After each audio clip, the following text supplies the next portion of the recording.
Angle आलाय का मितू? हो काकू. जमला अँगल? हो हो. थोडस खाली घ्या फक्त.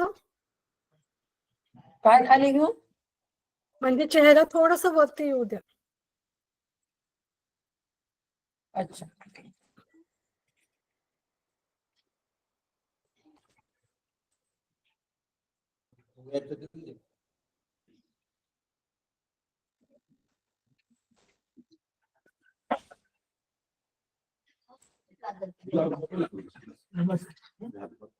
मी वर चाललो, मी अभ्यास करतो.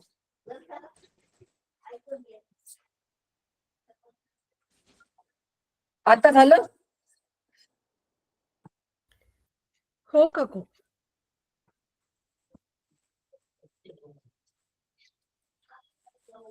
हा, आता बघ.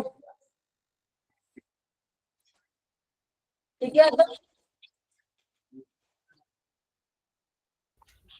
हो काकू. हा. हरे राम राम राम हरे हरे, हरे कृष्ण कृष्ण कृष्ण हरे हरे, हरे राम राम राम हरे हरे, हरे कृष्ण कृष्ण कृष्ण हरे हरे. सद्गुरुनाथ महाराज की जय. अभाग्यासी करी भाग्यवंत, ऐसे श्री गुरु काका श्रीमंत. जीवत्वाची खंत स्वरूपी विधाली श्रीराम. जीवना देण्या अर्थ सद्गुरु काका समर्थ. जीवत्वाचा अंत आत्मारामी केला श्रीराम. शुका सारिखे पूर्ण वैराग्य जाचे, वसिष्ठा परी ज्ञान योगेश्वराचे. कवी वाल्मिका सारिखा मान्य ऐसा, नमस्कार माझा सद्गुरु रामदासा श्रीराम. परमपूज्य श्री गुरु डॉक्टर काका यांना साष्टांग नमस्कार. परमपूज्य मंदात यांना साष्टांग नमस्कार. परमादरणीय सुनील काकांना साष्टांग वंदन. आणि श्रोते आपण जगदीश मूर्ती म्हणून आपणालाही साष्टांग वंदन. श्रोते आपण जगदीश मूर्ती, श्रवणे बैसावे एकांती. स्थिर होईल माझी मती, आपणा कृपा प्रसादे. पुनश्च एकदा आपणाला वंदन करते आणि आजच्या चिंतनाला प्रारंभ करते. चिंतनाचा विषय दासबोध, आणि ह्या दासबोधाच्या अंतर्गत 19 दशक नंबर 19 सुरू आहे आणि दशक नंबर 19 मधलाही आज आपला समास क्रमांक 2 विवरण निरूपण असं समर्थांनी दिलेलं आहे. या दशकाचं नावच शिकवण आहे पूर्ण, त्यामुळे दशकाचं नाव शिकवण दशक असल्यामुळे ह्याच्यामधला प्रत्येक समास मला एक शिकवण देतोय, साधकाला एक शिकवण देतोय. तसं पूर्ण दासबोधच शिकवण देतोय, प्रश्नच नाही. परंतु जाता जाता परत आपण म्हणतो ना की आपण आठवण करून देतो की नाही, रोज जरी आठवण करून दिली तर ऍक्च्युअल गावाला जाताना परत जसं आई आपल्याला आठवण करून देते किंवा घरातले व्यक्ती आपल्याला आठवण करून देतात की हे घेतलं ना, ते घेतलं ना, परत त्याची आठवण करून देतातच की नाही. त्याचा उद्देशच तो असतो की काहीही विसरू नाही आणि प्रवास नीट व्हावा, हा उद्देश असतो. म्हणून आतापर्यंत तयारी करत असताना दिलेली आठवण आणि वेळेवर परत एकदा आपण हे करून त्याला आपण मराठीमध्ये शब्द म्हणतो रिमाइंड करा. रिमाइंड, आतापर्यंत माइंड झालं पण आता रिमाइंड आम्हाला एकदा करा. आणि म्हणून आणि मोबाईल मध्ये आपण असे रिमाइंडर लावून ठेवत असतो फार सवय झाली हो आपल्याला रिमाइंडरची. रिमाइंडर असल्याशिवाय आपले कामच होत नाही कोणते. सगळ्या गोष्टीची रिमाइंडर म्हणजे बुद्धीला कामच नाहीये काही. लक्षात ठेवणं हे बुद्धीचं कामच नाही काही. त्या बुद्धीला हळूहळू हळूहळू आता तशीच सवय होणार. रिमाइंडर असेल तरच ती काम करणार, नाही तर नाही काम करणार. कारण तिच्यामधला हा एक जो भाग आहे हा आपण हळूहळू दिवसेंदिवस कमी करतो आहे. लक्षात ठेवणं ही काही आहे एक गोष्ट, हे लक्षात ठेवणं आम्ही हळूहळू सोयीस्कररित्या विसरत चाललो आहे. आणि म्हणून समर्थांनी ही जी शिकवण, दशक 19 शिकवण जी दिलेली आहे, प्रत्येक समासामध्ये आम्हाला स्वरूपाच्या अनुषंगिक शिकवण दिली आहे, हे पक्क लक्षात ठेवायचं. आणि म्हणून कारण निर्गुण ब्रह्म ते अंतरी बिंबले ही याची फलश्रुती आहे. आणि म्हणून ते निर्गुण ब्रह्म अंतरी जर बिंबून घ्यायचं असेल तर आम्हाला शिकवण जी आहे म्हणजे बोधयुक्त उपदेश श्री गुरूंचा करून घ्यावा लागेल, तरच ती गोष्ट शक्य आहे. आणि त्या अनुषंगी समास दुसरा विवरण निरूपण समर्थांनी इथे या ठिकाणी मांडलेला आहे. आता विवरण निरूपण म्हणजे काय? विवरण म्हणजे काय? आपण म्हणतो विवरण करा, म्हणजे एखाद्या एक वाक्य द्यायचं आणि त्याचं विवरण करा, म्हणजे त्याचं स्पष्टीकरण करा. विवरण करा म्हणजे त्याचं स्पष्टीकरण करा, ते स्पष्ट करून घ्या, ती संकल्पना त्याच्या मागची स्पष्ट करून घ्या, त्याच्या मागचा उद्देश स्पष्ट करून घ्या, त्याचं मर्म समजून घ्या. मर्म समजून घ्या, ह्याला विवरण असं म्हणतात. विवर्ता विशेष कळव लागे, विवर्ता विवर्ता विशेष कळव लागे. समर्थ म्हणतात आहे की असं विवरण करता करता करता करता एक दिवस मला ती वस्तू, आत्मवस्तू स्पष्टपणे माझं आकलन होईल. एकदम आकलन होणार नाही. एखादा गेम असतो आणि तो जरा क्लिष्ट असतो तो गेम, किंवा मोबाईल, अगदी ऍडव्हान्स मोबाईल गेम जाऊ द्या, आपल्याला आपलं आपलं खेळण्याबद्दल आपण बोलू, मुलांच्या खेळण्याबद्दल कशाला बोलायचं. आपल्याला एक ऍडव्हान्स फीचर्स असलेला मोबाईल जर आपल्याला आणून दिला कोणी, तर एकदम आपल्याला त्याचं आकलन होईल का? फक्त आपल्याला त्याचं स्वरूप दिसेल, बाह्य स्वरूप, की हा मोबाईल, याची मोबाईलची बॉडी छान आहे, मॉडेल छान आहे, अगदी हा एवढ्या रुपयाचा आहे आणि हा ऍडव्हान्स फीचर्स वाला आहे. पण त्याच्यामधली फीचर्स आम्हाला समजून घेण्यासाठी त्याच्याशी सारखं आम्हाला त्याच्या सहवासात राहावं लागतो. आणि आम्ही म्हणतो की त्याच्याशी सारखं खेळावं लागतो, हो, म्हणजे त्याचा ध्यास घ्यावा लागतो. आणि मग असं करता करता आम्हाला एक दिवस तो मोबाईल आमच्या पूर्णपणे आम्हाला त्याचं आकलन होतो की काय काय फीचर्स आहेत, ती कशी कशी ऑपरेट करायची आणि किती ऍडव्हान्स आहे. आणि मग निर्णय होतो की ऍडव्हान्स मोबाईल आहे माझ्याकडे. विवर्ता विवर्ता विशेष कळू लागेल, विवर्ता विशेष कळू लागेल याला म्हणतात. तसं अगदी त्याप्रमाणे तत्वज्ञानाचं सुद्धा आम्हाला विवरण करावं लागेल आणि तत्वज्ञानाच्या सहवासात राहावं लागेल. आणि सहवासात जितकं जास्त राहू तितके आम्हाला ते स्पष्ट आकलन होईल. आणि ते आकलन आम्हाला कुठपर्यंत घेऊन जाईल? पूर्ण आनंदापर्यंत, पूर्णत्वापर्यंत ते आकलन घेऊन जाईल. आणि म्हणून समर्थांनी या ठिकाणी विवरण निरूपण हा दुसरा समास दिलेला आहे बघा. पहिल्या समासामध्ये लेखन प्रक्रिया सगळी दिलेली आहे की कशा पद्धतीने आम्ही लेखन करायचं, आमचं लेखन कसं असावं.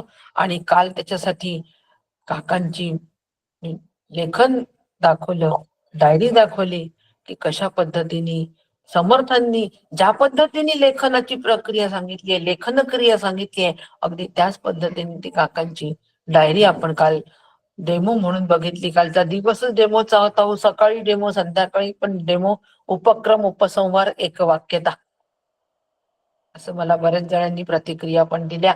आणि मला फार आनंद झाला की डेमोनी लवकर समजतं. आणि म्हणून लेखन क्रिया आपण काल बघितली कशा पद्धतीने लिहिलं पाहिजे. आणि आज आम्हाला समर्थ सांगतात आहे की मागा बोलिले लेखन भेद. मागच्या समासामध्ये लेखन भेद सांगितला, म्हणजे लेखनाची भेद म्हणजे लेखनाचं मर्म सांगितलं, रहस्य उलगडून सांगितली. आता ऐका अर्थभेद, फार महत्वाचं आहे. आता मात्र अर्थभेद ऐका, नाना प्रकारचे संवाद समजून घ्यावे. आता अर्थभेद ऐका, म्हणजे आता जे लिहिलेलं आहे, जे लिखाण केलेलं आहे, त्या लिखाणाचं आम्हाला नीट अर्थ कळला पाहिजे. लिखाण कसं करावं लागेल? समर्थांनी सांगितल्याप्रमाणेच लिखाण करावं लागेल की नाही? ठळक अक्षरात 2 अक्षरांमध्ये जागा सोडायची, व्यवस्थित जागा सोडायची. आणि वेलांटी, रफार याच्यामध्ये पण व्यवस्थित लावायची. रफार मध्ये वेलांटी गेली नाही पाहिजे, कान्हा नाही गेला पाहिजे. मात्रा आणि वेलांटी याच्यामध्ये व्यवस्थित जागा सोडा. आता वेलांटीमध्ये मात्रा आणि मात्रेमध्ये वेलांटी, म्हणजे काही कळतच नाही. कसं? एक उदाहरण देते. धचा मा आपण काल पाहिलं, आज दुसरं उदाहरण देते. हो, फार सुंदर उदाहरण आहे. शिक्षकांनी सांगितलं वर्गामध्ये, मुलांना एक वाक्य लिहा आणि त्याचा मला अर्थ समजावून सांगा. मुलं म्हणाले ठीक आहे. शिक्षकांनी वर्गात वाक्य सांगितलं, तुम्ही पण फळ्यावर मी लिहून देणार नाही, हेही सांगितलं. मुलं नुकतेच 2ऱ्या-3ऱ्या वर्गातले नुकतेच मराठी लिहायला शिकले होते आणि नुकतेच मराठी लिखाण शिकल्यामुळे, आणि आजकाल तर फार कठीण झालं मराठी लिखाण, त्याच्यामुळे वाक्य लिखाण फार कमी झालं, कठीण झालं. आणि टीचरने सांगितलं वर्गामध्ये वाक्य लिहा. वाक्य लिहायला सुरुवात केली. लिहा मुलांनो, ते बैलगाडीत गेले, हे वाक्य लिहा. आता ते बैलगाडीत गेले हे वाक्य मुलांनी लिहिलं. नुकतेच मराठी लिहायला शिकलेले असल्यामुळे त्यांना हे काहीच माहित नव्हतं. बिचाऱ्यांना कसं लिहायचं, काय लिहायचं, काहीच माहित नव्हतं. मग त्यांनी लिहिलं. आता मला याचा अर्थ सांगा. सांग रे बाळा, तू सांग. एका मुलाला विचारलं, तू जे लिहिलं ते वाक्य परत वाच आणि जसं तू लिहिलंय ना तसा मला तू अर्थ सांग. आणि त्या मुलाने अर्थ सांगितला की टीचर, मी लिहिलं आणि आता मी अर्थ सांगतो. ते बैल, म्हणजे बैल जे होते ते गाडीत गेले, म्हणजे गाडीत बसून बैल गावाला गेले. टीचर, असं वाक्य, असं तुम्ही वाक्य जे सांगितलं त्याचा अर्थ हा असा आहे. टीचरांच्या लक्षात आलं यांनी कशा पद्धतीने लेखन केलेलं आहे. टीचरांना सांगायचं होतं की ते म्हणजे ते हे संबोधन त्यांनी एका व्यक्तीबद्दल केलं होतं की अमुके व्यक्ती बैलगाडीत बसून गेले. आधीचे 2 वाक्य सांगितले होते आणि त्याच्यानंतर 3रं वाक्य हे लिहायला सांगितलं होतं. ते बैलगाडीत बसून गेले, म्हणजे ती व्यक्ती, म्हणजे समजा शामराव नावाची व्यक्ती आहे, ती बैलगाडीमध्ये बसून गावाला गेली, हे टीचरला सांगायचं होतं. पण त्या विद्यार्थ्यांनी कसं लिहिलं, ते लिहिलं, त्याच्यानंतर बैल लिहिलं आणि बैलगाडी हा एक शब्द लिहायच्या ऐवजी बैल आणि गाडी हे 2 वेगवेगळे अंतर सोडून लिहिलं. बैल आणि गाडी याच्यामध्ये अंतर सोडलं आणि ते वाक्य लिहिल्याबरोबर त्याचा सगळा अर्थ बदलला की नाही? हो, ते बैल गाडीत गेले, बदलला की नाही सगळा अर्थ? पूर्णपणे अर्थ बदलला, याचा पूर्ण अर्थ बदलला. आणि अर्थ बदलल्यामुळे त्या मुलाला त्या वाक्याचं मर्म कळलंच नाही. त्यांनी बैलांना गावाला पाठवलं आणि टीचरला म्हणायचं होतं की शामराव गावाला गेले. किती अर्थ बदलला. हो, कशामुळे बदलला अर्थ? फक्त लिखाणामधल्या पद्धतीमुळे. पण म्हटलं हिंदीमध्ये मैया मोरी मैनेही माखन खायो, म्हणजे भगवंत म्हणतो की मीच माखन खाल्लं, मैनेही. आणि लिहिताना म्हणायचं मै नही माखन खायो, मी माखन खाल्लं नाही. आणि दुसरं वाक्य सांगतं लिखाणामध्ये जर नीट लिहिलं तर मै नेही माखन खायो, न वर 2 महिने, न वर 2 काय द्यायचा, मात्रा दिल्या, महिने. आणि मग मध्ये गॅप सोडून ही माखन खायो, म्हणजे मैया मीच माखन खाल्लं. आणि मै नही लिहिलं, मै नही माखन खायो. आता मग मुलं म्हणतात की आई तू तर आम्हाला सांगितलं की खरं बोलायचंय, मग या ठिकाणी इथे मग कृष्ण तो खोटा बोलून राहिला आईशी, त्याच्या तोंडात लोणी आहे आणि तो म्हणतो मै नाही माखन खायो. आई हे कसं ग? आणि आई जवळ काहीच त्याचं उत्तर नसतं. पण जर समर्थांचा अभ्यास केला असेल ना आईनी, तर आई त्या लेखना ते वाक्य जे आहे त्याला परत लिहून दाखवते की बेटा हे वाक्य हे असं आहे. हे जर अशा पद्धतीने लिहिलं तर कृष्ण खोटा बोलला नाहीये, खरंच बोलला. पण ऐकणाऱ्याला वाटलं कृष्ण खोटा बोलला, आपण ते नीट वाक्य वाचलं नाही, नीट लिहिलं नाही, त्यामुळे झालेला गोंधळ. म्हणून आता ऐका अर्थभेद. म्हणून समर्थात म्हणतात आहे की आता लेखनाचं रहस्य सांगितलं आहे, पण आता शब्दाचं अर्थ कळायची रहस्य आणि संवादामधील खुब्या समजून घ्या. जे लिहिलं आहे ते समजून घ्या, त्याचं विवरण करत चला, त्याचं विवरण करत चला, म्हणजे स्पष्ट कल्पना होतील. आणि संकल्पना स्पष्ट असल्या तर मग मात्र आपल्याला ती संकल्पना आपल्या जीवनामध्ये उतरायला फार सोपं जाईल. आणि म्हणून आम्हाला लेखनामध्ये सुद्धा जेवढी सुस्पष्टता, जेवढा व्यवस्थितपणा लिहिता येईल तितकं आम्ही स्वतःला ती सवय करून घ्यावी. नाही तर मग ते बैल गाडीत गेले अशासारखा आम्ही विपरीत अर्थ काढू.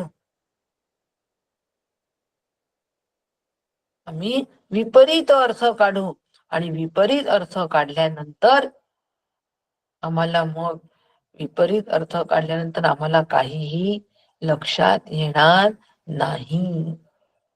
आपण तत्वमसीच्या अभ्यासाच्या वेळेला म्हणतो ना नेहमी भाग त्याग लक्षणा, ज्यांचा अभ्यास झालाय त्यांना लक्षात येईल, नाही झाला त्यांनी काळजी करू नका, आपण करू.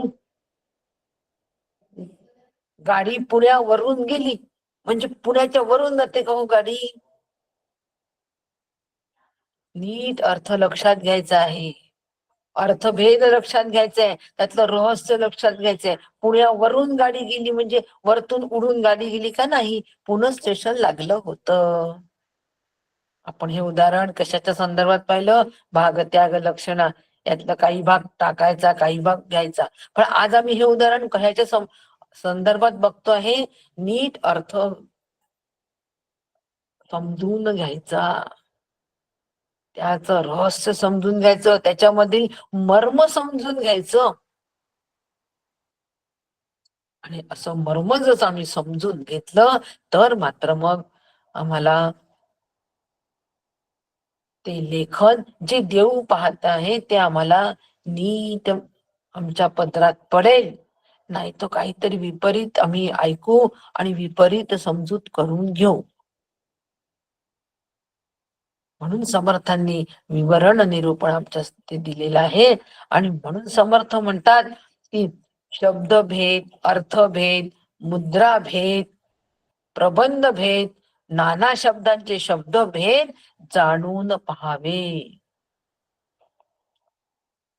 काकांनी गीतेचा अभ्यास करताना सुरुवातीलाच एक सुंदर वाक्य लिहिलंय, गीतेचे गीत गात चला, अर्थ त्याचा पाहत चला. तिचे गीत गात चला, अर्थ त्याचा पाहत चला, आणि एक दिवस तो अर्थ जीवनामध्ये सद्रूप चिद्रूप आनंद रूप होऊन राहील. एवढं मोठं आश्वासन आहे हो. पण अर्थ त्याचा पाहत चला. अर्थांतर पाहिल्या विण उगीच करीजो दूषण, तो श्रोता नव्हे पाषाण. समर्थांनी पाषाण म्हटले. अर्थ न बघता, नी जो अर्थ अभिप्रेत आहे तो अर्थ न पाहता उगीच जो दूषण देतो तो पाषाण आहे, तो दगड आहे, असं समर्थांनी दगड म्हटलं आहे. मग आम्ही वाचताना किती जे लिहिलं आहे ते वाचताना सुद्धा आम्ही केवढं सावध असावं हो. ही सावधानता समर्थांनी आम्हाला सांगितलेली आहे. आपण वाचताना 2 ओळी वाचतो, 3 ओळी सोडून देतो आणि 2 ओळीकडे लक्षच देत नाही आणि म्हणतो माझं पुस्तक वाचून झालं, सांगा बरं याच्यात काय आहे. ते नका विचार, मग पुस्तक घेऊनच सांगा. नंतर थोडे विचारतो आम्ही तुम्हाला. तेवढं नका सांगू फक्त तुम्ही आम्हाला की याच्यात काय आहे ते. आणि म्हणून या ठिकाणी शब्दभेद लक्षात घ्यायचा. म्हणजे शब्दामध्ये काय मर्म आहे, शब्दामध्ये तर नेमका अर्थ शब्दाचा काय आहे, त्याचा अर्थ काय आहे, त्याची मुद्रा काय आहे, म्हणजे लेखकाच्या विशिष्ट काय उद्देश आहे, प्रबंध काय आहे, शब्दभेद कोणते आहेत, हे सगळं लक्षात घेऊन आम्ही वाचन करावं. साधे व्यवहारामधले आपण गोष्टी मध्ये इतकं चौकस राहावं, तर मग अध्यात्मासारखी विद्या जी आहे जी सूक्ष्माती सूक्ष्म पर्यंत आम्हाला घेऊन जाणार आहे, तर आम्ही त्याचं वाचन कसं करावं हो, लेखन कसं करावं, लेखनानंतर त्याचं वाचन कसं करावं, अवधान ऐकले दीजे कसं करावं, एक सगळीकडचं लक्ष काढून फक्त त्या वाचनाकडेच आम्ही लक्ष द्यावं. बस त्या लेखनाकडेच लक्ष द्यावं. त्यातलं नीट बारकाव्यानिशी अत्यंत सावकाश असे वाचत मला समजून घेत घेत वाचावं. कोणाला समजून सांगायचंय, मला समजून सांगायचंय. काही बाकीच्यांना समजून सांगायच्या फंदात नाही पडू. वाचत असताना मी ते समजून घेण्याच्या भूमिकेमध्ये वाचावं. ह्याला अर्थभेद असं म्हणतात, ह्याला शब्दभेद असं म्हणतात. मला समजून सांगतोय आपण अशा भूमिकेमध्ये राहून ते वाचावं. म्हणजे मग पटकन वाचन होत नाही. समजत समजत वाचावं, समजून घेत घेत वाचावं. आता बरोबर आहे. समजून घेत घेत वाचनाची आनंद जो आहे, हा आनंद काही वेगळाच आहे. प्रत्येक गोष्ट समजून स्वतःला समजत समजत न्यावी आणि मग बाकीच्यांच्या माध्यमातून ती स्वतःला समजवावी. बोलता बोलता अनुभवा येते. आणि असं ज्यावेळेला आम्ही एकेका शब्दाचे असे अनेक शब्द अर्थ नीट समजून घेऊ, जे तुका म्हणे खावे प्यावे जमा खर्च तुझ्या नावे. मग आपण जायचं, तुकाराम महाराजांनीच म्हटलंय विठ्ठलाला. मग जायचं हॉटेलमध्ये, बटाटे वडे खायचे आणि बिल विठ्ठलाच्या नावाने लिहून द्यायचं. असं म्हणायचंय का महाराजांना, तुकाराम महाराजांना? आम्ही असं वाचन करतो आणि त्याचा असा अर्थ घेतो, आणि इथेच आमची फसवत होते. म्हणून विवरण कसं करायचं, योग्य शास्त्राप्रमाणे हे विवरण झालं पाहिजे. संतांना जे अपेक्षित आहे तेच विवरण, तसंच विवरण झालं पाहिजे. जमा खर्च तुझ्या नावे म्हणजे आता याच्यामधलं तुका म्हणे खावे प्यावे कर्म आम्ही करावे आणि त्याचं फळ काय द्यायचं, ते कसं खर्च करायचं, काय करायचं, हे सगळं तुझ्याकडे रे विठ्ठला. माझ्या खात्यात नाही, तुझ्या खात्यात. फलाभिलाषा नाही, कर्तृत्वाभिमान नाही. याच्यातलं कर्तृत्व का सगळं करणारा तूच, फळ देणारा तूच आणि फळ भोगणारा तूच. सगळी फळ तुला, सगळी कर्म अर्पण आणि तुला सगळी फळ पण अर्पण. कृष्णा अर्पण मस्तू. झालेत आपले 2 श्लोक झालेत. 2 श्लोक आपले झाले आणि आजचा पण श्लोक अत्यंत सुंदर असा झालेला आहे. मलाच बुद्धी आणि मलाच सगळं अर्पण कर, तू मला प्रिय होशील. फार सुंदर पद्धतीने अतिशय छान उदाहरणं देऊन आज आपल्याला हा विषय पटवून सांगितलाय हो. गोष्टींच्या माध्यमातून अगदी सहज सहज पटेल असं. आणि म्हणून आम्हाला नेमका अर्थ जो आहे, हा नेमका अर्थ आम्ही समजून घ्यावा. हे समर्थांना आम्हाला वारंवार सांगायचं आहे. म्हणून त्यांनी विवरण निरूपण स्वतः घेतलं. आणि एकदा असा आम्ही हा अर्थ नीट समजून अर्थ नीट समजून घेतला, त्याचं मर्म आम्ही जर एकदा नीट समजून घेतलं, तर मग आम्हाला श्रोत्यांचे, वाचकांचे तत्काळ समाधान करता येईल. तोपर्यंत नाही. जर मला समजलं असेल तर मी समोरच्या माणसाला समजून सांगेन. मलाच जर नाही समजलं व्यवस्थित तर मी समोरच्या समोरच्या माणसाला, समोरच्या साधकाला काय समजावून सांगेल? त्यांचं काय समाधान करेल? अजिबात समाधान करणार नाही. मन आणि बुद्धी मला समर्पित करा, हे मला समजलं पाहिजे हो. म्हणजे माझ्या ठिकाणी एकाग्र करा, तेव्हा तुम्हाला तोच भक्त मला प्रिय होईल. भगवंत भगवंताला कोणता भक्त प्रिय असतो यासाठी भगवंत सांगून राहिलेत आपल्याला कोणता भक्त प्रिय आहे तो. आणि असा भक्त प्रिय आहे संतुष्टम सततम योगी. तोच भक्त प्रिय आहे की जो संतुष्ट आहे. म्हणून आपल्याला सकाळी शब्द सांगितला अलम म्हणजे पुरे, म्हणजे बस आता काहीही नको मला. अल्प संतुष्टता कुठे? प्रपंचामध्ये. अलम वृत्ती कुठे?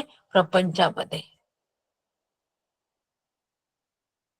आणि अशी प्रपंचामध्ये त्याची अलम वृत्ती असली तर त्याचा मनोनिग्रह, त्याचा दृढ निश्चय असतो. कोणता दृढ निश्चय असतो? जीवच आत्मा आहे, जीवच मूळचा ब्रह्मरूप आहे, हा त्याचा निश्चय झालेला असतो. म्हणून दृढव्रता म्हटलेला आहे.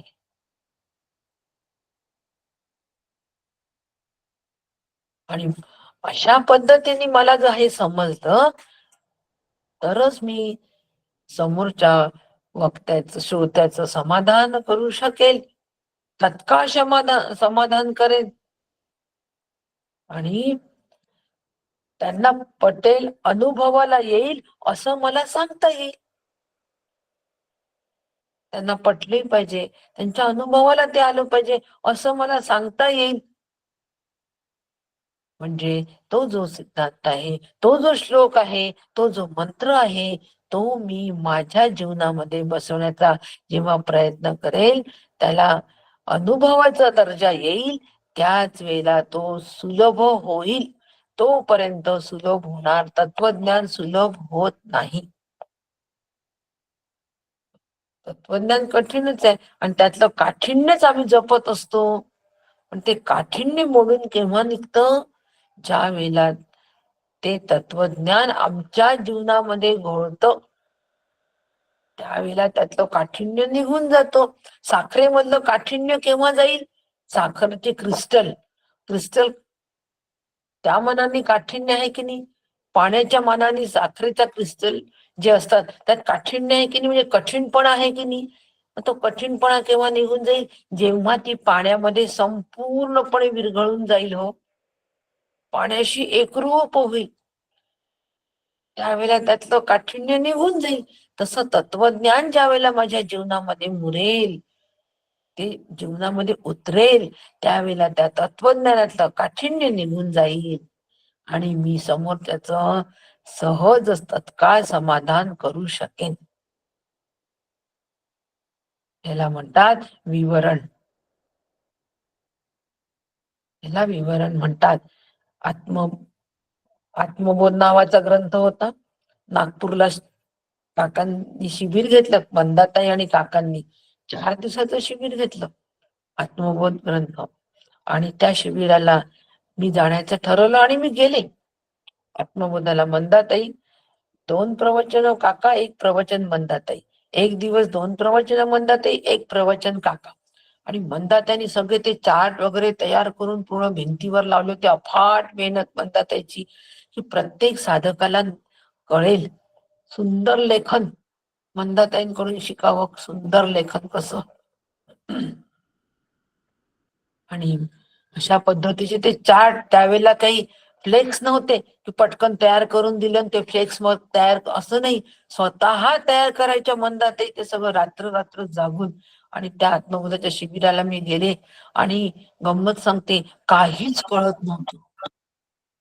सकाळपासून 9 वाजल्यापासून 5 वाजेपर्यंतचे प्रवचन ऐकायची, काहीच कळत नव्हतं. डोकं असं घेऊन गेलं होतं, झिणझिण आल्या.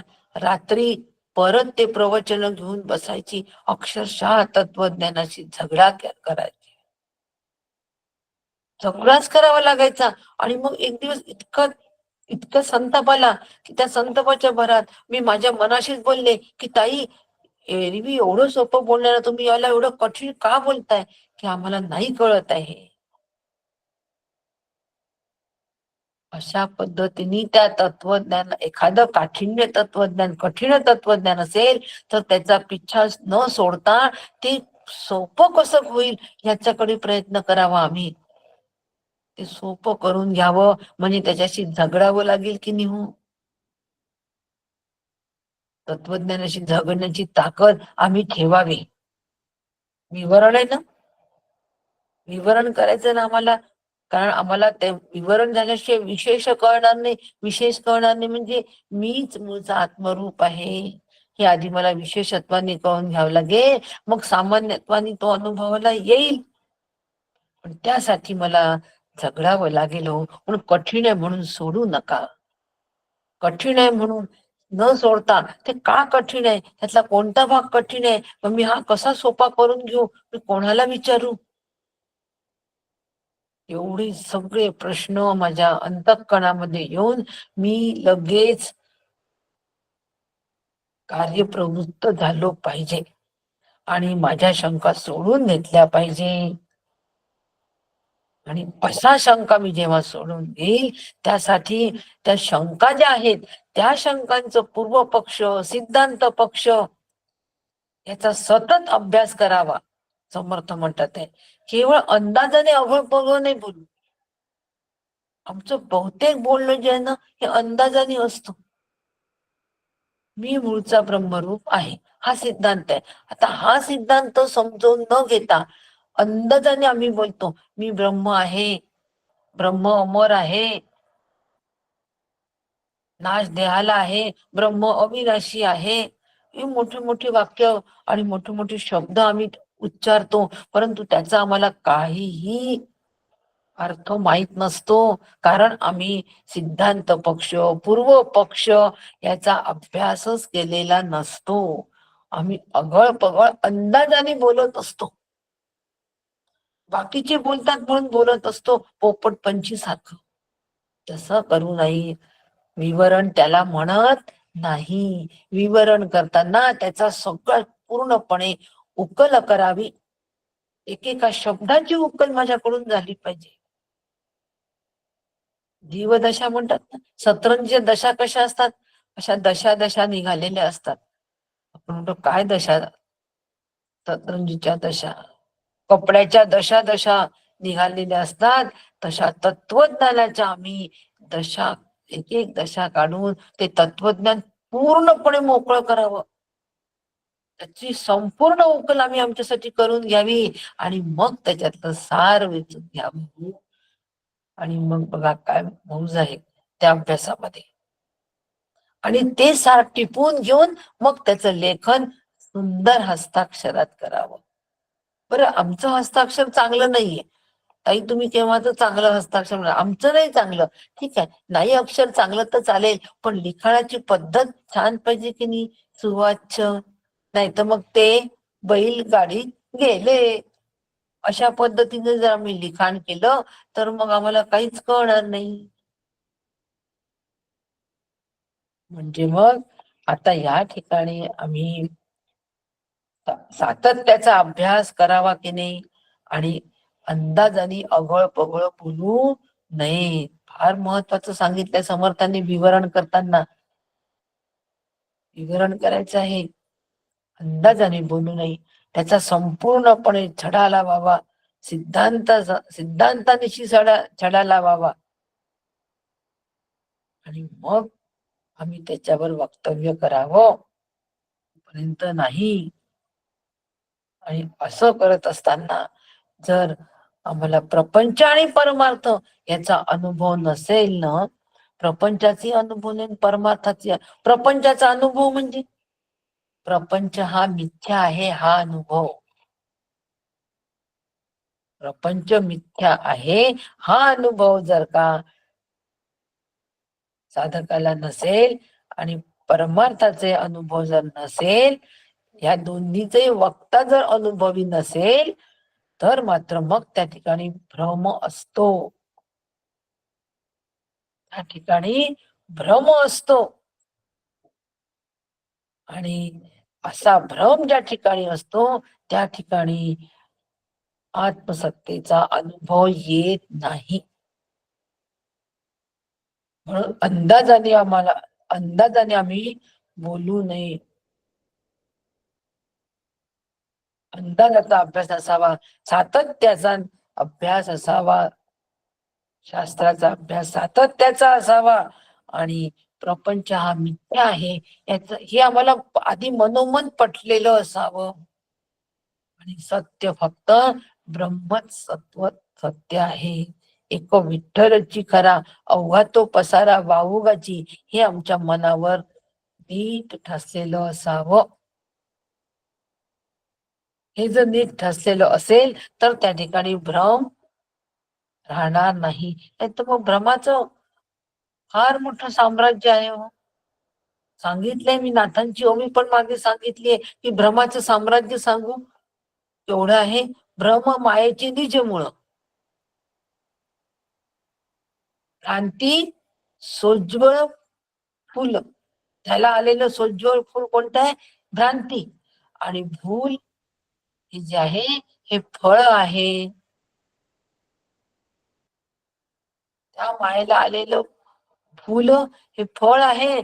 आणि विषय रसाळ सदा सेवित, आणि असे आम्ही विषयाच्या रूपाने सदा त्याचा रस चाखत असतो.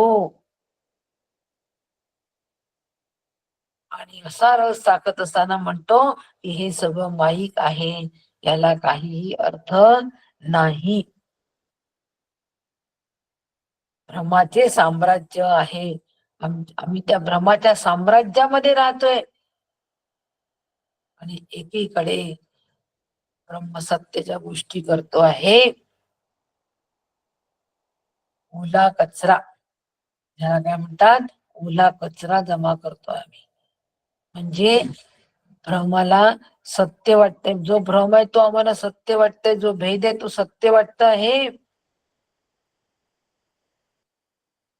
आणि अशा पद्धतीने आम्ही विचार करत असल्यामुळे तो ओला कचरा आहे, तो लवकर जळत नाही. आणि म्हणून अनाधिकारी जो आहे त्याला आत्मज्योतीचा अनुभव येत नाही. इतक्या वर्षापासून आम्ही साधन करतो आहे, एवढ्या वर्षापासून आम्ही अभ्यास करतोय हो, पण आम्हाला अद्यापही आमचं काहीच झालं नाही. कारण आम्ही अधिकार वाढवलाच नाही, कारण आम्ही अशा पद्धतीने अभ्यासच केला नाही. अधिकार वाढील कसा? प्रपंच मिथ्या आहे हा अनुभव आम्हाला येत असून सुद्धा आम्ही निर्णय नाही घेऊ शकत आहे तो मिथ्या आहे म्हणून. आणि सत्य फक्त विठ्ठलच आहे हा आमचा निर्णय होतच नाहीये. मग आमचा अधिकार वाढेल कसा? मला आमचा अधिकार वाढवावा लागेल आणि अधिकार वाढवल्याशिवाय आत्मज्योतीचा अनुभव येणार नाही, आत्मस्वरूपाचा अनुभव येणार नाही. आणि म्हणून हे सगळं आम्ही नीट लक्षात घ्यायचं. समर्थ म्हणतात की आतापर्यंतच्या ज्या ओव्या सांगितल्या हे सगळं अशा पद्धतीने अभ्यास करायचा, अशा पद्धतीने विषयाचं विवरण करत जायचं. एवढे बारकावे सांगितले हो समर्थांनी, एवढे बारकावे सांगितले बघा. एवढ्या बारकाव्यानिशी हा समाज आहे. आणि अशा पद्धतीने जर आम्ही हे सगळं लक्षात जर आम्ही घेतलं, अशा पद्धतीने जर आम्ही अभ्यास केला, तर मग आम्हाला प्रश्न विचारांचं, प्रश्न जो विचारतो त्याचं मनोगत नेमकं काय आहे, तो प्रश्नासाठी प्रश्न विचारतो आहे की माझी परीक्षा घेण्यासाठी प्रश्न विचारतो आहे, हे चातुर्य आमच्या अंगामध्ये नक्की येईल. कशासाठी तो प्रश्न विचारतो आहे हे लक्षात घे. काका गोष्ट सांगतात त्यांच्या महाराजांची, की महाराज चालले होते का गावाला आणि ट्रेनला वेळ होता म्हणून ते उभे होते. त्यात एक गृहस्थ आले, त्यांना कळलं हे महाराज आहे. आता महाराजांच्या कोणत्या महाराजांशी गोष्टी कशा करायच्या, महाराज म्हंटल की मग आध्यात्मिक गोष्टी करायला पाहिजे. आणि म्हणून त्यांनी प्रश्न विचारला महाराजांना, महाराज ब्रह्म कसं असतं, ब्रह्माचं काय स्वरूप आहे. त्यांच्या लक्षात आलं हो, चातुर्य जे आहे त्यांचं मनोगत लक्षात महाराजांच्या आलं की हा फक्त टाइमपास म्हणून मला प्रश्न विचारताय, महाराजांशी दुसरं काय बोलायचं, मग हेच बोललं पाहिजे म्हणून प्रश्न विचारताय. चातुर्य लक्षात आलं. महाराज म्हणे की सांगतो, थांब जरा. तितक्यात ट्रेन आली आणि महाराज म्हणाले ह्याला ब्रह्म म्हणतात आणि महाराज चढून गेले. अनाधिकाऱ्याला फार काही सांगू नये. आणि हे चातुर्याचं लक्षण आमच्या ठिकाणी असलंच पाहिजे. नाही तर मग कोणी काही विचारलं की सांगत सुटा. अख्खं अध्यात्म त्याला आम्ही सांगत सुटतो, तो आमची छान टिंगल टवाळी करतो. कसं किल्ली फिरवून दिली असं म्हणतो, कशी किल्ली फिरवून दिली पहा. हे आमच्या लक्षात आलं पाहिजे. आणि असं आणि हे जर आमच्याजवळ अशा पद्धतीचं चातुर्य नसेल तर मात्र संपूर्ण आमच्याजवळ परिपूर्ण ज्ञान असून सुद्धा ते फलकटा प्रमाणे उडून जाते. ओवी क्रमांक 7 पहा. हे चातुर्य जर नसेल तर आमचं सगळं ज्ञान कसं भुशासारखं उडून जाईल हो. काही फायदा नाही. आम्ही आपलं ज्ञानच पाजळत बसू अनाधिकाऱ्यासमोर आणि ते आमची छान फिरकी घेतात, छान आमची खिल्ली उडवतात, हसतात, व्यवस्थित व्यवस्थित हसतात आम्हाला. आमच्या ते लक्षात येत नाही. म्हणून अनाधिकाऱ्यापाशी काहीही बोलू नाही, सांगू नाही. त्याचा उपयोग काही होत नाही. आणि असे अनाधिकारी जर असतील आपल्या अवतीभोवती, सतत बडबड बडबड करणारे असतील तर त्या ठिकाणी आपण एक शब्दही बोलू नये. विवरण करायचंय ना, विवरण चालू आहे, तत्वज्ञानाचं विवरण करायचंय, सिद्धांताचं विवरण करायचंय. मग अशा वेळेला एक शब्दही बोलू नये, शांत राहावं. नाहीतर काय, त्यांच्या बोलण्यानी, त्या बडबडीने, त्या बडबडीमध्ये जर आपण भाग घेतला तर मग मात्र आपल्याला त्या बडबडीतून काहीही लाभ होणार नाही.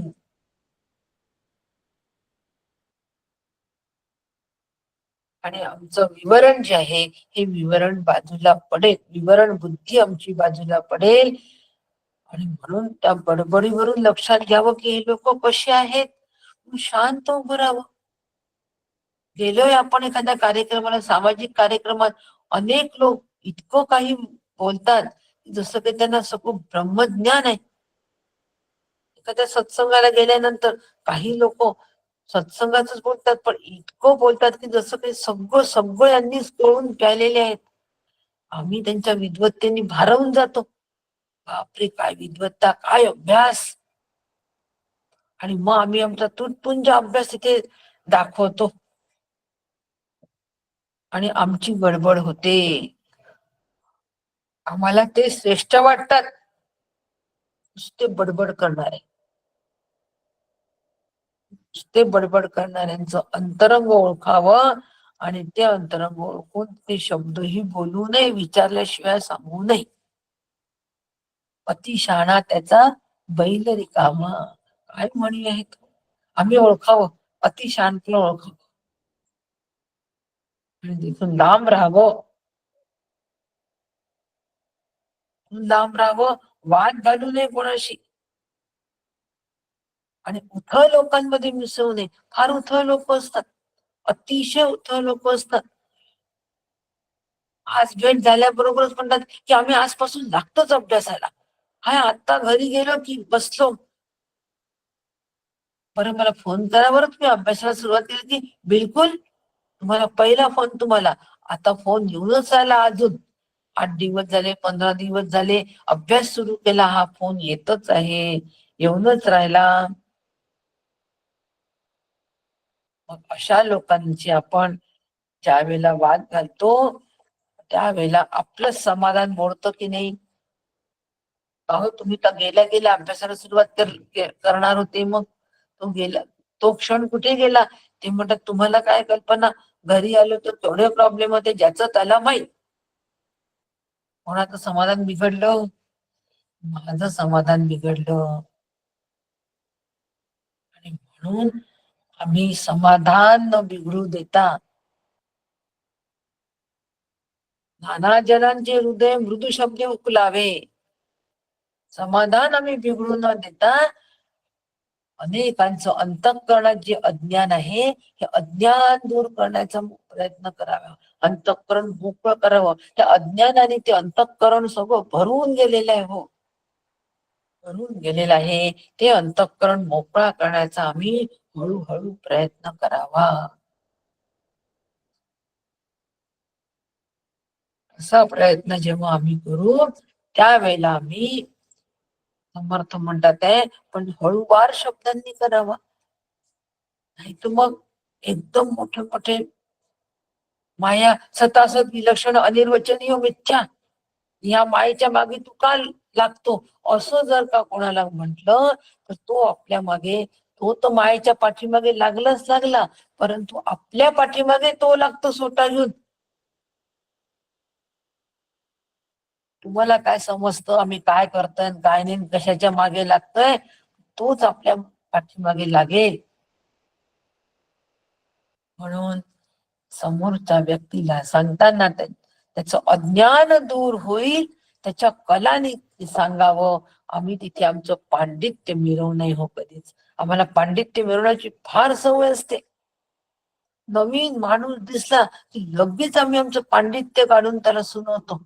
यात काय अर्थ आहे, त्यात काय अर्थ आहे, कशात अर्थ नाही, फक्त अभ्यासातच अर्थ आहे. तो म्हणतो हो का, पुस्तक काही तुमचं पोट नाही भरत,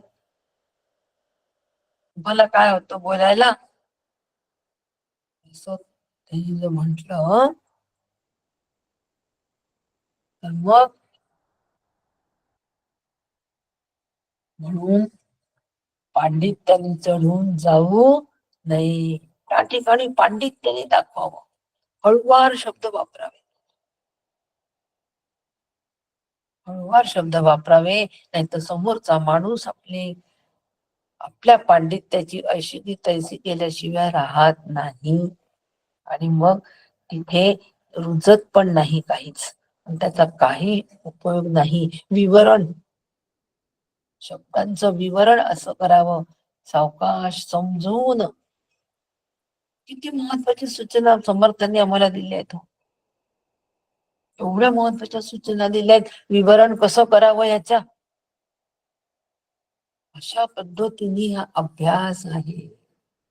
अभ्यास आम्हाला अशा पद्धतीने करावा लागेल. आणि म्हणून आम्ही समजा 4 लोकांमध्ये गेलो, त्या 4 लोकांमध्ये गेल्यानंतर एकंदर वातावरणाचा अंदाज घ्यायचा. असा पूर्ण अंदाज घेऊन तिथे शांतच राहावं. उगीच वाद करू नये. वादासाठी वाद तर करूच नाही. वादे वादे जायते तत्वबोधा. बस, उगीच वादासाठी वाद करू नये. नाही तर वाद निर्माण होतो आणि मग ती सभा मोडते, म्हणजे तो सत्संग विस्कटून जातो. आम्ही स्वतःला विद्वान आम्ही स्वतःला विद्वान समजतो आणि विद्वान समजल्यानंतर त्या ठिकाणी आम्ही विद्वानासारखं वक्तव्य करतो आणि वाद पण घालतो. त्याच्यामुळे आपली विद्वत्ता, आपला जे आहे वक्तव्य, ते कुठे वापरायचं, कसं वापरायचं, याचा नीट विचार करून बोलायचं. नीट विचार करून बोलायचं. म्हणून वातावरणाचा अंदाज घ्यायचा. प्रतिकूल घटना घडलेली आहे आणि प्रतिकूल घटना घडली असताना तिथे आपण जायचं आणि म्हणायचं, अहो ही तर प्रतिकूलता आहे. हे अनुकूल प्रतिकूल हे तर जीवनात येतच राहतो. आपण कसं असायला पाहिजे, अनुकूल प्रतिकूलच्या पलीकडे असायला पाहिजे. याच्याशी माझा काही संबंध नाही. अशा पद्धतीचं तत्वज्ञान जर आम्ही तिथे सांगत गेलो तर उगीच अनेकांशी वाद होईल. तुम्हाला काय समजतं हो? हे प्रतिकूलता आमच्या जीवनामध्ये आलेली आहे. जावे त्याच्या वंशात तेव्हा कळे. ज्याच्यावर वेळ आली ना त्यालाच माहित काय आहे ते. नुसतं तुम्हाला बोलायला काय होतं, तुम्हाला असा बोलला, तुम्हाला शोभतं का असं बोललं, म्हणून परत आपण प्रत्युत्तर करावं, म्हणजे शब्दाने शब्द वाढतो आणि वाद होतो. म्हणून परिस्थितीचा अंदाज घेऊन, वातावरणाचा अंदाज घेऊन आपण बोलावं. म्हणजे शब्द केवढे जपून वापरावे. विवरण आणि असं विवरण करता करता असं आम्ही आता आम्ही ज्यांचे विचार भ्रष्ट आहेत, ज्यांचा आचार भ्रष्ट आहे, यांच्याशी संबंध कधी ठेवू नये. दुस्संगती सर्वथैव त्याज्य. दुस्संग टाळावा. सुसंगती स्वीकारावी. सुसंगती करावी. विसंगती स्वीकारावी आनंदाने आणि कुसंगती टाळावी. बिलकुल टाळावी. समोर व्यक्ती आला तर त्याच्याशी बोलू पण नाही. त्याला काय वाटेल यामध्ये आपण कधी राहू नये. त्याला काय वाटेल ते वाटो. मला काय वाटतंय, माझं याच्यातून नुकसान आहे, कारण हा आचाराने पण भ्रष्ट आहे आणि विचारांनी पण भ्रष्ट आहे. विचारांनी भ्रष्ट असल्यामुळे तो आचाराने भ्रष्ट होतो, हे लक्षात ठेवायचं. आणि म्हणून आचार आणि विचार दोन्ही सुसंगत असावे हो. म्हणून विचार जर सद्विचार असेल, विचार जर आत्मविचार सतत असेल, तर आमचा आचार सुद्धा तसेच होईल. आमचं आचरणही तसंच होईल आणि मग एक दिवस आम्ही तेच होऊन राहू. किती महत्व आहे. साधकांनी कसं वागलं पाहिजे फार महत्वाचं आहे. आणि म्हणून आम्ही ज्या वेळेला चार लोकांमध्ये जातो ना, त्यावेळेला तीव्र मुमुक्षुत्व ज्यांच्यात असेल त्यांच्याशीच आम्ही बोलावं, त्यांना शास्त्र सांगावं. आणि त्याला शास्त्र सांगताना त्याच्याशी सत्संगाच्या चार चांगल्या गोष्टी करताना त्याची ओढ आपल्याकडे निर्माण व्हावी, एवढी काळजी घ्यावी. म्हणून त्याला अद्वा तत्व सांगू नये. तत्वज्ञान उपदेश नाही करावा त्याला. उपदेश फक्त संत करतात. उपदेश फक्त श्री गुरु करतात. उपदेश फक्त श्रेष्ठ करतात. म्हणून मी उपदेशाच्या भूमिकेमध्ये नसावं, तर मी संवादाच्या भूमिकेमध्ये असावं, सुख संवादाच्या भूमिकेमध्ये असावं, आत्मचर्चेच्या भूमिकेमध्ये असावं. म्हणजे मग त्याला आपल्याबद्दल ओढ निर्माण होते. आपल्याबद्दल त्याला ओढ निर्माण होते. आणि अशी ओढ लोकांची माझ्याबद्दल निर्माण झाली म्हणजे मी काही विशेष आहे का हो? नाही. मी उद्भूत केलेलं जे तत्वज्ञान आहे त्या तत्वज्ञानाबद्दल त्याच्या मनामध्ये आवड निर्माण झाली आहे, जिज्ञासा निर्माण झाली आहे, ओढ निर्माण झाली आहे. यात माझं काही कर्तृत्व नाही. सगळं आलेला जे आहे ते तिकडून आलेलं आहे. हो, माझ्या श्री गुरूंकडून आलेलं आहे. म्हणून हे महात्म्य माझ्या श्री गुरूंच आहे, माझं नाही आहे. म्हणून माझा होणारा जो सन्मान आहे हा माझ्या श्री गुरूंचा सन्मान आहे, हा त्यांनी दिलेल्या ज्ञानाचा सन्मान आहे. अशा पद्धतीचे जे उत्तम गुण आमच्यामध्ये असले तर ते गुण सगळ्यांना ओळखू येतात.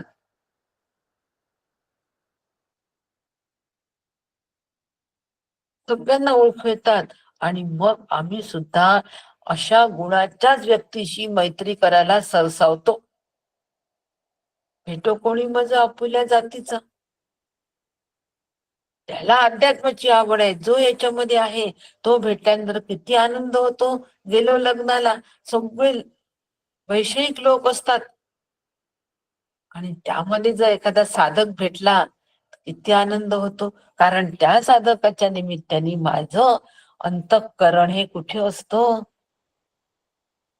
हे त्या आनंदाशी एकरूप झालेलो असतो. साधकाला पाहिल्या बरोबर आठवण कशाची येते, स्वरूपात, स्वरूपाकार त्याची आठवण येते, आनंदाची आठवण येते, सुखरूपतेची आठवण येते.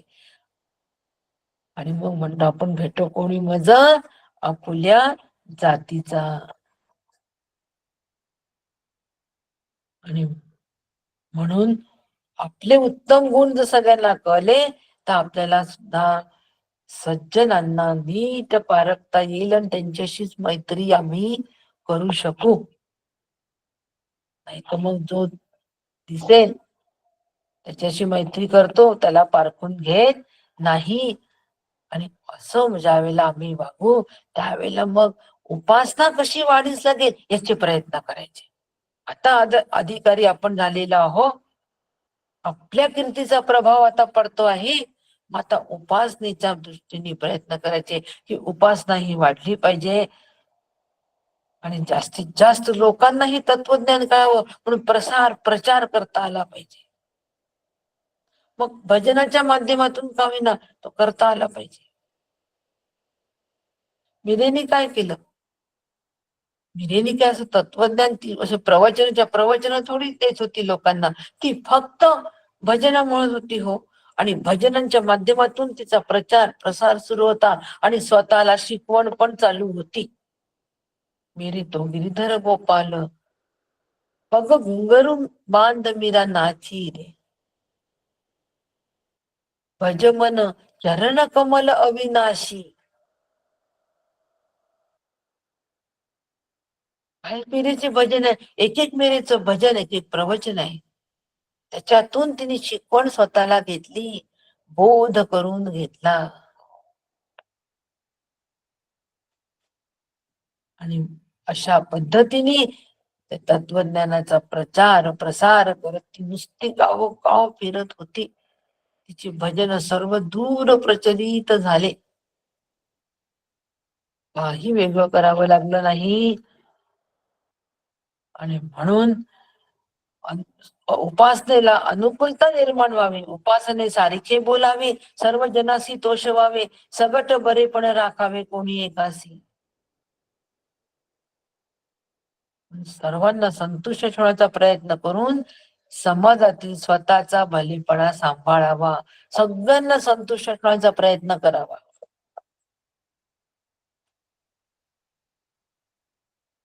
आणि सगळ्यांशी आपुलकीने बोलावे, तो माझा आहे, तो माझा आहे असं म्हणून त्याच्याशी बोलावं आणि सगळ्या जगाशी मैत्री करावी.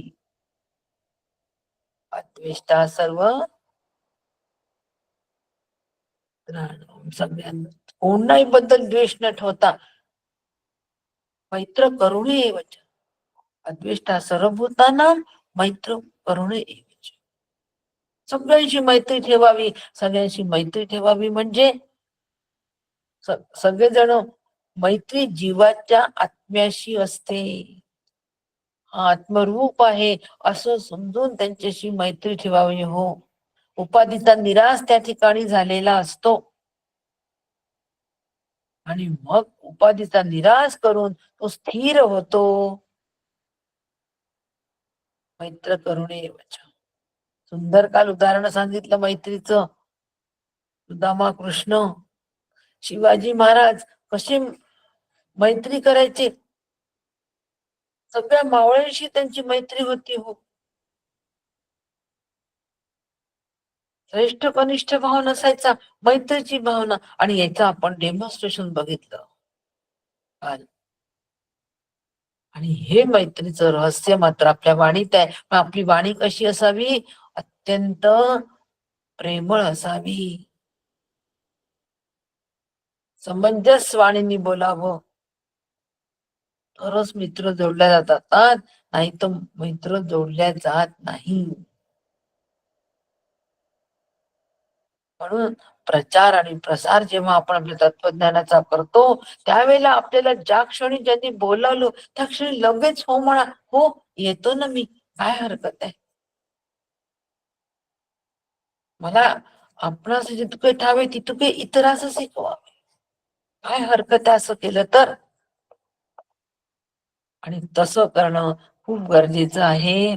म्हणून जगामध्ये ज्या वेळेला आम्ही समाजात वावरतो त्यावेळेला आम्ही मोक्ष शोधून काढावे. हो, गुरुसेवा ही गुरुसेवा मोक्ष शोधून काढावे आणि सत्पात्र मैत्री तयार करावी आणि मग त्याच्या पात्रामध्ये ज्ञानदान करावं. वातावरणाचा नीट अंदाज घेऊन एका कोपऱ्यात शांत बसावं, काही बिघडत नाही. उगीच पुढे पुढे करू नये, उगीच मध्ये मध्ये करू नये. आम्ही खूप मोठा हो, आम्ही आध्यात्मिक आहो, आम्हाला अध्यात्माशिवाय काही दुसरं सुचत नाही, आम्ही प्रवचन करत असतो, असं मोठेपणा बॉडी लँग्वेज असते आपली. जेव्हा आम्ही समाजात जातो, गेलोय गाण्याच्या कार्यक्रमाला गेलो आणि तिथे आमची बॉडी लँग्वेज असते आम्ही आध्यात्मिक आहोत, असं असं करू नये. एका ठिकाणी शांतपणे जिथे जागा आहे तिथे शांत बसावं. ओळखू पण आम्ही आलो नाही पाहिजे की हे काहीतरी विशेष आहे, असं केलं तर त्याचं विवरण होईल ना आत्मस्वरूपाचं. कारण विशेषत्व तिथे नाहीये, आत्मस्वरूपाचे तिथे विशेषत्व नाहीये, तिथे सामान्यत्व आहे. आणि आम्ही जर विशेषत्वाने वावरायला लागलो तर विवरण होईल कसं. म्हणून सगळे विशेषत्वाचे कंगोरे आम्हाला खोलून टाकायचे, कापून टाकायचे आणि सामान्य होऊन राहायचं, सामान्य होऊन राहायचं. म्हणून अशा मोठमोठ्या सभेला जेव्हा जातात, ही महंत लोक जेव्हा जातात ना अशा मोठ्या मोठ्या सभेला, तेव्हा हे कथा कीर्तन चालू असेल तर सामान्यप्रमाणे दूर बसतात, ओळखू पण नाही येत कोणाला की आमच्या प्रवचनाला हे आले होते. हो, ते आले होते, बापरे, मग त्यांना सन्मानाने समोर का नाही बसवलं कोणी. अहो, आमचं लक्षच नव्हतं. ते शांत इतके बसले होते, ते स्वतःच काही अस्तित्व दाखवत पण नव्हते. कारण सामान्य होऊन राहायचं आहे, हा सिद्धांताचं विवरण करणं चालू आहे. मी सामान्य आहे, मी विशेष नाही.